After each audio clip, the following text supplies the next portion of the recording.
Hi everyone, my name is Grace and welcome to Grace's Daily Delights podcast. This podcast is about everything around me, such as the movie I watch, gadgets, plays, and restaurants that I like. Basically, it's cover all the things I love or have experienced and want to share with you. Another reason I created this podcast is to improve my English skill too. So, let's begin the first episode. The first episode is about a movie I watched yesterday. Can you guess the name of the movie? I will give you a clue. It's an animated sequel. Super easy, very easy. It's just like piece of cake. Yes, you're right. It's Inside Out 2. I highly recommend that everyone go to watch this movie because it helps us understand the importance of every type of emotion. And for the screenplay is the best thing in this movie. I have two main reasons for you. First is highlight each character, showing how they are useful and why we should be thankful for them. Every small detail or line can teach us something or remind us of something we may have been forgotten. Second, you can see the development of the emotional characters as they go alongside with Lily. Even you haven't watched the first movie, you can still enjoy this one. But I suggest you should watch the first one first because it will help you connect with the characters and the story even more. Now, I'm going to share more details about what I mentioned earlier. But first, I want to give a spoiler alert. They will be spoiled, they will spoil. But don't worry, I'm not going to spoil the whole movie. Just a few scenes that I like. So if you already watched it and want to hear other opinion, that's fine. If you don't mind some spoilers, that's fine too. But if you do mind, you might want to stop listening now. And I would say bye bye. And I hope to see you again soon. So let's get back to the topic. If you ask me about my favorite character, hmm, about the sequel one, I would say is Joy, which is also my least favorite character in the previous one too. The reason I don't like her in the previous one is about her habit because she's so bossy. Everything needs to be under her control and always saying her thought is the right answer because she thinks she know what Lily likes and what it want to happen. Like I said, but in this second sequence, there always be joy in the scene. Well, I love the scene where anger and disgust mock and criticize Joy until she lost her temper, expressing that she also wants to respond with hurtful words too. It shows how difficult it is to stay positive in every situation. It made me question whether being positive all the time is truly beneficial or not. And they are two perspectives on this. On one hand, we can view it as a lesson, a learning experience that helps us grow. But honestly, thinking that way also feel like self-deception because no one wants to face bad situation, right?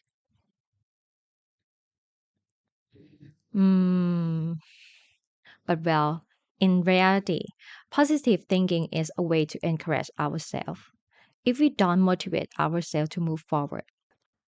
How will we get the energy to move on? This scene made me realize that words can truly hurt people. And before we can think positively, we often have to deal with negative thoughts first. But once we accept the reality and are ready to move on, we can think positively and encourage ourselves to keep going, going, and going. As I mentioned, there is character growth, even with the emotional themselves. And once again, is joy seen.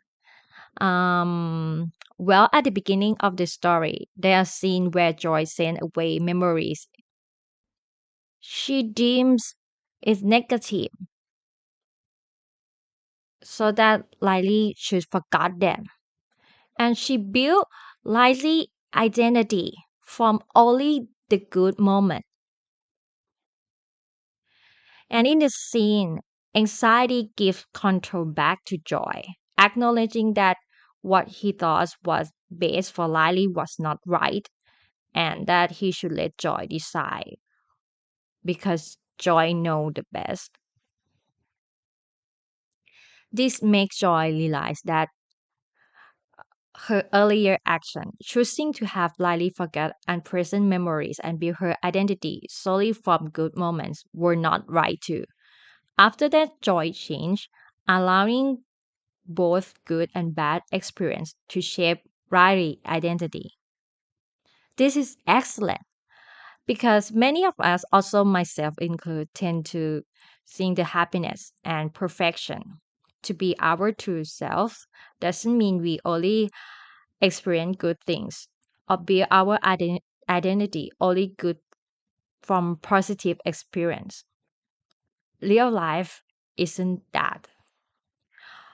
Both good and bad events can shape us into better people. There is nothing that is purely good or purely bad.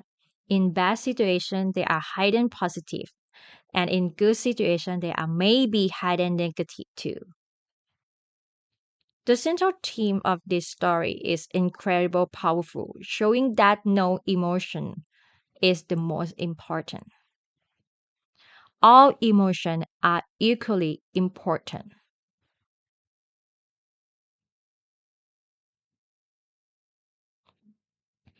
And in the scene where anxiety tells Joy to take control of Lily's emotion, when right after Lily lost her temper and gets a 2-minute penalty, just before she has to go out and play hockey. It's the last game that she will play with her friends. And she wants to perform well too to impress her coach and make her be part of the team. For me, the movie doesn't convey that Riley seeks ultimate happiness. Hockey is crucial for Riley, both in present and for her future. It's something she genuinely loves. I believe the movie message is that we should all pursue what gives our life meaning and what's important to us or what we love with joy and happiness without expecting perfection. The movie doesn't reveal the outcome of the game. And I think adding a variety of emotional characters was a very wise decision. It allow us to see genuine growth because as we grow up, we encounter diverse situations and perspective leading to a wider range of emotions. Another scene that impressed me deeply is when Joy has a breakdown and admit that maybe anxiety is right. As Riley grow up, she doesn't need joy as much as she used to.